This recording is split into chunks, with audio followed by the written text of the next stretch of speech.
Reuben, you must have been on cloud nine after the weekend. What a way to mark your 100th performance appearance. It went quite right, to be fair.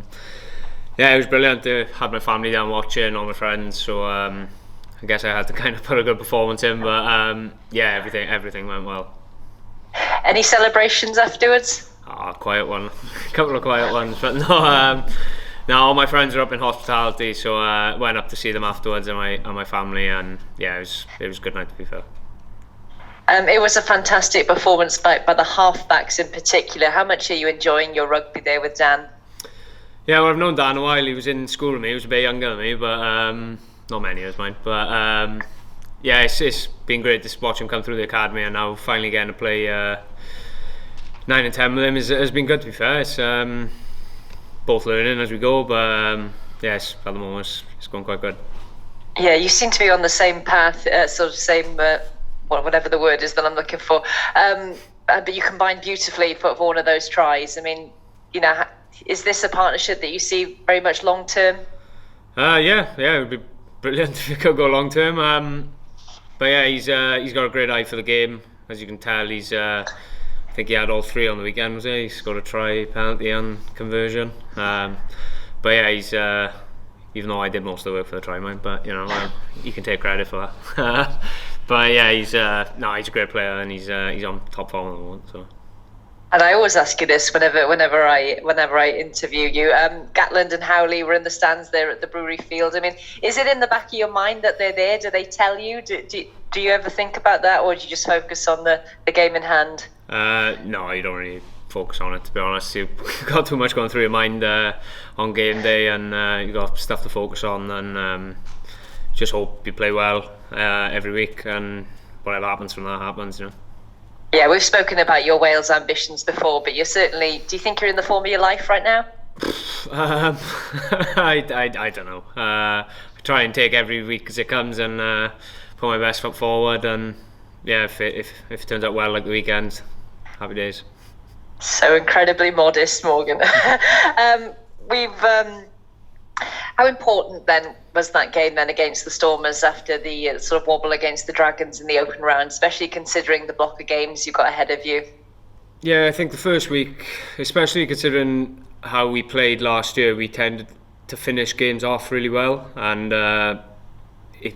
against the Dragons, we kind of we did let it slip in the last 10 minutes, where the same thing could have happened on the weekend. We got a bit of a lead, but they came back, they scored, and within like 5 minutes we went through a 20-phase defensive block, which was incredible from the boys, and Ratty ended up getting a turnover. But it was games like that we were winning at the end last year, and it was a bit of a setback against the Dragons because it was that's how we lost. But no, the boys fronted up again, and yeah, it was brilliant on the weekend.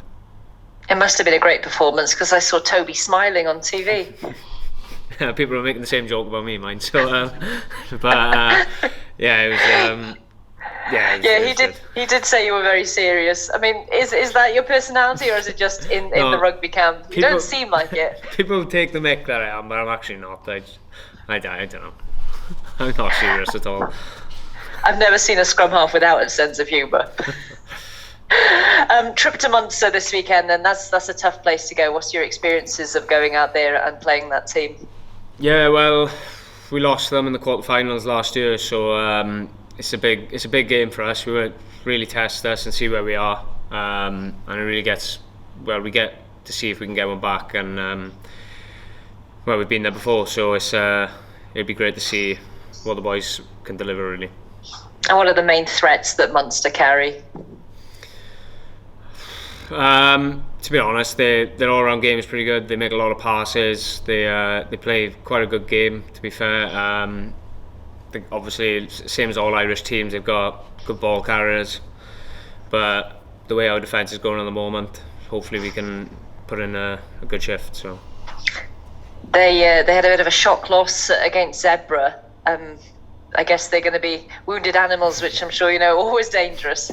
Yeah, exactly. I don't know if that's a good thing or a bad thing. So no, I'm pretty sure they got a few internationals back as well, so they're going to want to put their front foot down. So yeah, who knows? And Conor Murray still world class at his age, turning a bit silver now. But what do you make of him? And is he one of the players that you've looked up to in your career?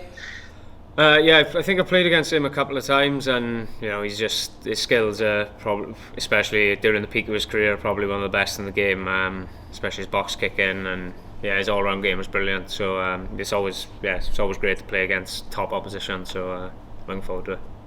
Well, I wish you luck. Thank you very much. Thank you very much. Cheers. Cheers.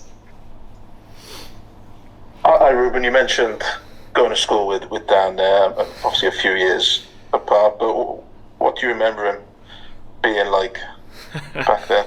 I actually don't remember him that much, to be honest. But he's always been small, and but it's nice to play with someone who's shorter than me, to be honest. But no, he's a good boy. To be fair, he's confident, which you need to be as a 10, and he's always given me a bit of stick from a youngster, which is tough to take sometimes. But he's a good boy, to be fair. We bounce off each other well. So.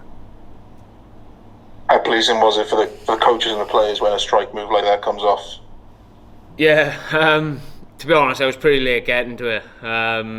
Terry threw it in, and I was like, "Oh, I'm gonna have to get you now." But no, luckily enough, the defender jumped out and opened up a hole for me. But it was a lovely pass by Keith as well back. So after that, it was just off the cuff then. But luckily enough, we had a fair bit of support on the inside. So once again, the sort of the efforts of the forwards are really making an impact. You don't want to pick out names, but guys like James Ratty and Adam Beard both had big games again, and particularly with Adam sort of coming back from injury and starting the season so well. How big is it having players like that really on form at the start of the year? I don't think Beardy misses any rugby, to be honest. He's always fit, and he's to be fair to him, he gets through so many games and always delivers. Really, same as Ratty, boys just putting in mental efforts on the field, and we saw it with Ratty at the end of the game getting that turnover. But yeah, to have boys like that who just week on week deliver, you just know that they're going to be there, so it's great. Obviously, you mentioned the quarter final against Munster last year. As a group of players, is it almost helpful going back so early in the season when they're still that's still fresh in the memory, like heading back there, not to right wrongs, but to almost prove something? Yeah, well, I think we know what we can do, really. Boys are confident, which I think you have to be. I think over the last few years, it's always been thing in people's minds that it's not you're nervous or whatever it is going to Irish teams, but we know what we have to do, and we are confident that we can win out there. It's just, and it's great that we played them so recent that we can do it again, really. Not try and do it. I suppose if you want to replicate last year's success or build on it, these away trips are where you need to get something, whether that's a losing bonus point or a result, something, isn't it? Yeah, exactly. There was a few games last year where we probably fell a little bit short, where we definitely could have got more points, which is something we want to really build on this year, and hopefully we can do it.